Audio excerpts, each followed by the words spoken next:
What's going on, guys? Got another comic book haul video for you. This is part 2 of my haul from Lexington Comic Con a couple of weeks ago. I got about, 70 or 80 books total, I think. In that last video I showed off the first half of that, and so this one I'm going to show off the second half. I got all of these for either $1 or 50 cents.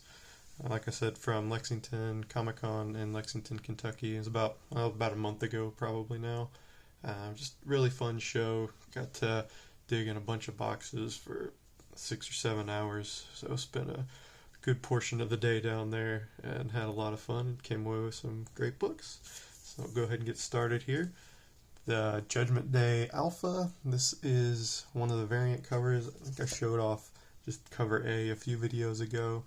This is the Liefeld variant with Fighting American down there. There's another version of this that swaps out Die Hard from Youngblood and Fighting American. Everybody else is the same, but that's the there's another cover, so I'll have to keep my eye out for that as well. Next, I got Suspira #1. Really happy to find this. This is the last issue I needed in the the series. I don't think it was an ongoing series, so I don't know. I think it was only one series they did of this. Just 4 issues, kind of in the Lady Death universe of Chaos Comics. Just grabbed this one because the art is done by Mike Okamoto. He did the cover and the interiors as well. So I really like his painted style. I became aware of him. He did the Piers Anthony adaptation of On a Pale Horse, which was a fantasy book that I read when I was in middle school, and didn't know they did a comic adaptation until I found it. And he did the interiors and the covers on those as well. So you can just see just kind of a cool painted style. I really like that. Layouts are pretty cool. And then at the end here, kind of a prequel, I guess, maybe. There's Lady Death. This guy is like a cult leader who tries to summon Lady Death, I believe. So just a cool little nugget there. And I was looking at Mike Okamoto's credits and stuff. He hasn't done anything in a long time, so I don't know what he's working on now, but I'm just going to try to get as much of his stuff as I can, because I really like it. Let's see, speaking of Lady Death, this is pretty quintessential 90s right here. It's the, let's see if I can get Lady Death lingerie. What's it called? Lady Death in lingerie. Just a pinup gallery here. There's a Jim Ballant Lady Death. And then where was the other one? There was a Stephen Hughes. Oh yeah, Ben Dunn there at the end of Ninja High School fame. He did one. It's a kind of different take on Lady Death. And where was there? There's one more. Oh yeah, Joe Quesada did one. There's a pretty cool Linsner one. And then that's Joe Quesada. And then there's a David Mack one in here too. I thought was pretty cool. Let's see him doing a lot of that stuff, really, but he's got a very distinctive style, obviously. That's Mr. Mack, so pretty cool. Just a fun little gallery book. They did the lingerie and the swimsuit issues a lot in the 90s, so those are always fun. Next, got Robotech #1. This is more Ben Dunn art. That's why I grabbed it. I didn't know he did a Robotech. I just mostly know him from Ninja High School, like I said. But he did the interior on this as well, and it looks, I'll open this one up as well, it looks just like the Robotech cartoon. So it's really cool. And it looks like animation cell art, basically, that they just pulled from the cartoons. But just really cool Robotech stuff. That was kind of my introduction, I guess, to anime. Robotech. I watched that when I was a kid, and went back and watched the Macross stuff later. That it was edited from or chopped up from. So pretty nostalgic about the Robotech books. I got a Tomb Raider Zero. I thought this was going to be like an origin issue or something, but it's not. It's just kind of a one-off story. I don't know if it set the stage for the Tomb Raider books, the Tomb Raider comics that Top Cow published or not, if this is like setting the main stage for whatever that story, but it was only a buck, so why not? Got a cool Transformers Spotlight book. This is Transformers Spotlight Wheelie, not Willy.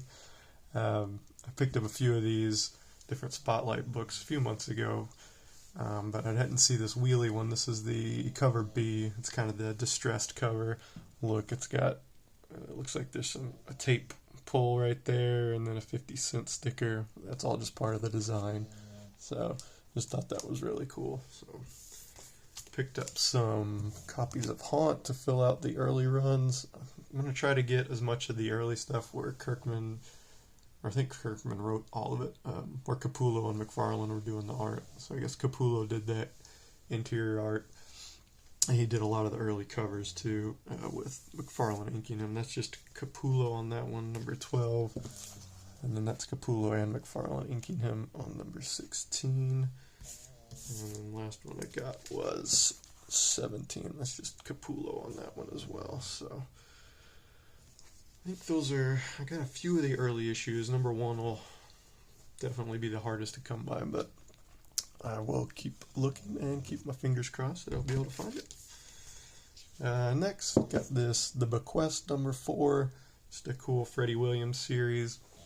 I got the first 2 issues last year, and I think there was only 4 issues. So I think I only need number 3 now to complete it. I don't really like Freddie Williams. He does the interior on this as well as the cover, so that was cool.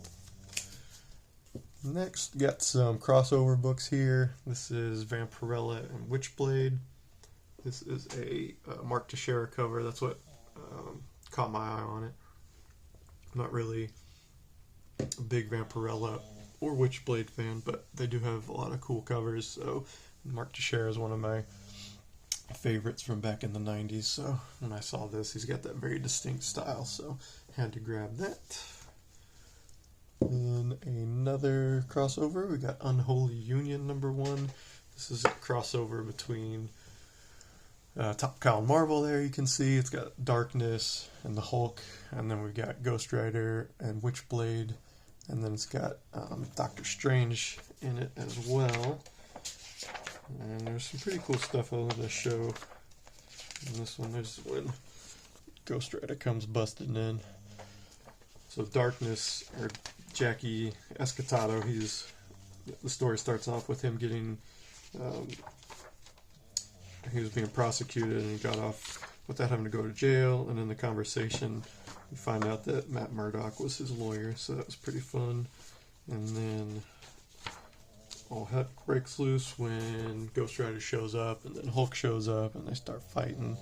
I thought this was funny. Some of Darkness's minions get turned into Marvel characters like Wolverine and the Thing there, so that was pretty fun. And then let's see, it's just kind of, this is a prequel, I guess, to some. My dog's snoring. I don't know if you guys can hear that or not. Sorry. He's not chewing, at least, so snoring. You have to tell me if that's better. Anyway, this is a prequel to a series called Firstborn, because it's got Witchblade pregnant, and then I guess she's got something like demon baby or something inside her, so Firstborn, I imagine, is something to deal with that. But that's a cool Mark Silvestri pinup. And then there's a little gallery here where they were doing like an homage to that Vanity Fair Demi Moore cover, with Witchblade holding her pregnant baby, demon baby. So that was fun. And anything else in this one? No, just kind of laying the groundwork for that Firstborn series. Just some cool artwork by Stefan. What's his name? Stefan Zajic. Sure I butchered that, but yeah, it's really cool. So might be on the lookout for that Firstborn series. Oh yeah, I did see this. There was an ad for this. this Madame Mirage series. That looked really cool. It was written by Paul Dini, the art by Kenneth Rocafort, and then there's this. This is the Greg Horn variant cover for #1. So it's always fun going through these old books and seeing what they were advertising, and find stuff that looks interesting and more stuff to find. One more crossover here. Got Punisher, Painkiller Jane. This was really fun. It was written by Garth Ennis. It's basically Painkiller Jane falling in love with Punisher and kind of stalking him. It's just really funny because Garth Ennis wrote it, and then Joe Jusko, he did the cover here, and he did the first 10 pages on the interior as well, so I liked that a lot. But yeah, it's a really fun read. It's got Painkiller Jane finding out where Punisher lives, sneaking into his house when he's gone, and then like wearing his clothes. She puts on one of his big oversized t-shirts that's got the skull on it, and is just kind of dancing around his apartment. So pretty fun stuff. Alright, next got this Wildsiders. This is issue 0. This is kind of a source book / introduction, I guess, to the Wildsiders series. It's got a lot of design sketches in there, and then biographical information about the different characters and stuff, so that was pretty cool. I think I've got the first issue of this, and I don't think it ran too long, but it's just fun because it's J. Scott Campbell doing the interiors as well as the covers. So this was kind of, I think, maybe been like the last time he did the interior arts with any regularity for more than like a page or two.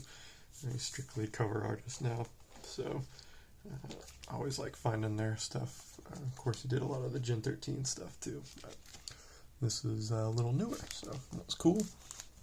I got some Vampy issues. This was #1 and #4. This is just the sort of a futuristic / manga style retelling of Vampirella, and I never really got into Vampirella, but I got that Vampy 12 cover over a year ago now, that Stephen Platt holo foil, and so I always look for Vampy because there's another version of that, and then there's #24 I think that's an homage to Dave Stevens Planet Comics #1 that's really hard to find and really expensive, but I always look for them just in case. And I never really see the main issues for cheap, so I just grabbed #1 and #4 for $1 each. I read the first one. It's pretty good. It's kind of, I think it was written in 2000, so it's got definite Matrix vibes in there, but art's really good, so why not? And straight from Vampirella to Roger Rabbit. This is, I think, my first Roger Rabbit comic. So these are hard to find in good condition, and this one was not bagged or boarded, but it's still in pretty good shape. It's #16. So I was happy to start my Roger Rabbit run, even though I can't say Roger Rabbit very well. Alright, next we got RV9 #2. I grabbed the first issue of this. It was like a preview issue, and the cover just really caught my eye, and this is the only time I've seen #2 or any of the other issues out in the wild, so I grabbed this one. The pencils, the cover pencils, and the cover art is done by, what's that guy's name? Nicholas Salamanca. So I really like his style. Really cool art on the cover there, and then the penciler on the inside is Travis Mercer, and it's pretty good stuff too. So I think this was about a 6-issue miniseries, or 6-issue series. That's not very old. It's like 2 or 3 years old. So hopefully I'll be able to find all those for cheap. And then let's see, get these out of the way. I got some good progress on my Silver Surfer Volume 3 run. Got #81, #86. These are all the higher numbers. But anytime I can find these for cheap and in good shape, I will grab them. #97, 111. This is a weird way to number it with the panels and stuff. This is kind of my least interested version of the Silver Surfer that I'm in, but I think they go up to about like 140 or 150, so the only expensive issues are the last ones when you get into the higher numbers. So I don't know if I'll be able to find those, but I'll get as close as I can just because Surfer is one of my favorite characters. So I'm just going to try to get, I think this is the biggest run, or the biggest volume, I guess, of issues from like 1 to 150, since they've reset it so many times at this point. Who knows what the legacy numbering is, but from 1 to 150, or however far this went, it was probably the biggest chunk of them. 119 or 129. This one reminded me of the Star Trek Next Generation when Picard goes into the holodeck for his film noir type thing. I can't remember that character's name, but he always had that hat on and stuff, so that's what it kind of reminded me of. And the last one was 135, so about 7 or 8 issues of that knocked out. So I was happy to grab all those. More 90s goodness here. Mighty Thor 475, just a shiny. It's embossed and it's foil, so can't get much more 90s than that. And another run I'm working on is this Miss Marvel Volume 2. So I knocked out a good chunk of those. Got number 7, number 32, number 34, 35, 36. It's cool, like she's in Japan or something. I like that background on that one. 37, looks like she might be back as binary in that one. I'm not sure. I've only read the first few issues of this, so the later ones I'm not sure what's going on, but it only goes up to issue 50. So I'm going to try to get all those. And last one I got was number 38. So yeah, I made a nice dent in the Silver Surfer and Miss Marvel runs. Next, got 3 books from this Necromancer series. I'd never heard of this before or seen it. This Greg Horn cover just caught my eye, so I grabbed it. It was a Top Cow miniseries. I keep saying miniseries, I don't know why. Small, I don't know. It ran for about 6 issues.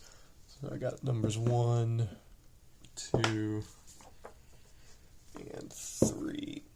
And the interiors on these I liked a lot as well too. I'd never heard of the main artist. It's Francis Manapool. You can see that's his signature right there. I thought it might be J.G. Jones, because J.G. Jones' signature kind of looks like that, but it's not. It's Francis Manapool, and the interior art's pretty good too. I like that a lot. So a lot of these Top Cow books, I like the artists. That seems to be a lot of like demon / fantasy stuff, which is, I don't know, probably says more about me than Top Cow, but whatever. Next, got Next Wave, number 12. This was the last issue that I needed for this run. This one only did run for 12 issues, so you can still find most of these in the cheap bins except for number 1. That got hot for a while, so it's probably been picked out of all the cheap bins, but you might get lucky and still be able to find it. Prophet number 4. This is volume 2. Grabbed this one because it's a newsstand, and I didn't have it for the volume 2 run that I'm working on. I forgot to look how close I am to finishing that, but I've got most of it, I think. And this was Stephen Platt doing the cover and doing the interiors as well, so I really like that. Then picked up a couple of these Renato Jones books. I've never heard of this before either. It's Renato Jones, The 1%. This is number 1. I just grabbed this one because the creator is Carrie Andrews. He's got a very distinct style as well.